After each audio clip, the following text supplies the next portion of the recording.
নমস্কার বন্ধুরা, আমার চ্যানেলে আপনাদের সবাইকে স্বাগত জানাই। আজ আমাদের আন্দামান ট্রিপের চতুর্থ দিন।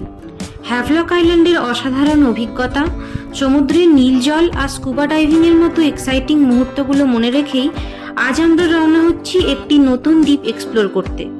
সেটি হলো নীল আইল্যান্ড বা শহীদ দ্বীপ। হ্যাভলক আইল্যান্ড থেকে নীল আইল্যান্ডের দূরত্ব প্রায় 37 কিলোমিটার। এই যাত্রায় সময় লাগে 1 ঘন্টা 15 মিনিট। পুরো পথটাই আমরা যাব ম্যাক্রুজ ফেরির মাধ্যমে, যার টিকিট আমাদের ট্যুর প্যাকেজে আগের থেকেই বুক করা ছিল। সকাল সকাল আমরা হোটেল থেকে চেক আউট করে পৌঁছে গেছি হ্যাভলক জেটিতে। ম্যাক্রুজে বোর্ড করার আগে ব্যাগ স্ক্যান ও সিকিউরিটি চেক ইন করতে হয়, একদম এয়ারপোর্টের মতোই। চলুন জেনে নেওয়া যাক নীল আইল্যান্ড সম্পর্কে কিছু ইনফরমেশন। নীল আইল্যান্ড বা শহীদ দ্বীপ হল আন্দামান ও নিকোবর দ্বীপপুঞ্জের একটি ছোট্ট ও শান্ত দ্বীপ। এই দ্বীপটি প্রায় 5 কিলোমিটার মতো দীর্ঘ ও 2 কিলোমিটার চওড়া। জনসংখ্যা প্রায় 3000 থেকে 4000 জন। এখানে 70 থেকে 80% বাংলা ভাষা, এছাড়াও হিন্দি ও ইংরেজি ভাষারও প্রচলন আছে। আমরা পৌঁছে গেছি নীল আইল্যান্ড। এই দ্বীপটির পুরনো নাম ছিল নীল আইল্যান্ড, যা ব্রিটিশ সেনা অফিসার জেমস জর্জ নীলের নাম অনুসারে নামকরণ করা হয়েছিল। 2018 সালে ভারতের প্রধানমন্ত্রী নরেন্দ্র মোদী আন্দামান সফরে এসে এই দ্বীপটির নাম পরিবর্তনের সিদ্ধান্ত ঘোষণা করেন।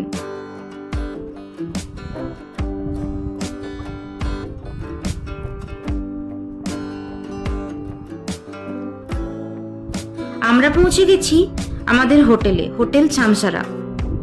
এখানেই আমরা আগামী 2 দিন থাকবো।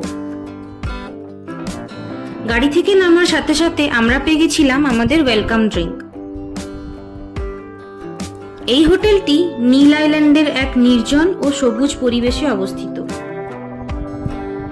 এখানে রুমগুলি কটেজ টাইপের, এসি ও নন এসি 2 ধরনের রুমই পাওয়া যায়। এই হোটেলের সঙ্গে সংলগ্ন বিচও আছে।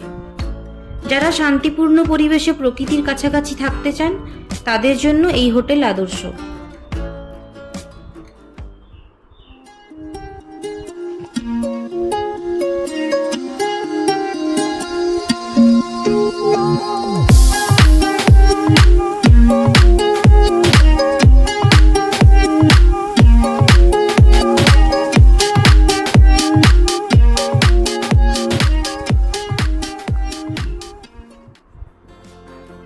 যে লম্বা করিডোরটি আমি দেখালাম, সেখান থেকে উপরে উঠে এলেই আমাদের রুম।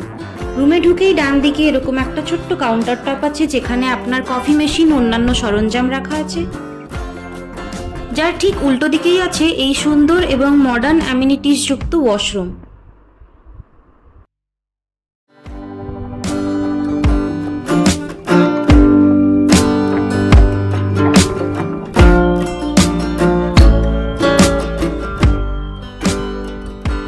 ওয়াশরুম থেকে বেরিয়ে বাঁদিকে আছে বেড, আর বেডের পাশে আছে একটা ছোট্ট বেডসাইড টেবিল। এখান থেকে সোজা বেরিয়ে গেলেই ব্যালকনি। ব্যালকনির সাইজ বেশ বড়। ব্যালকনিতে বসে প্রকৃতি অনুভব করার জন্য চেয়ার ও টেবিলের ব্যবস্থা করা আছে। আর এই যে রাস্তাটা দেখতে পাচ্ছেন, এখান দিয়ে সোজা গেলেই বিচ।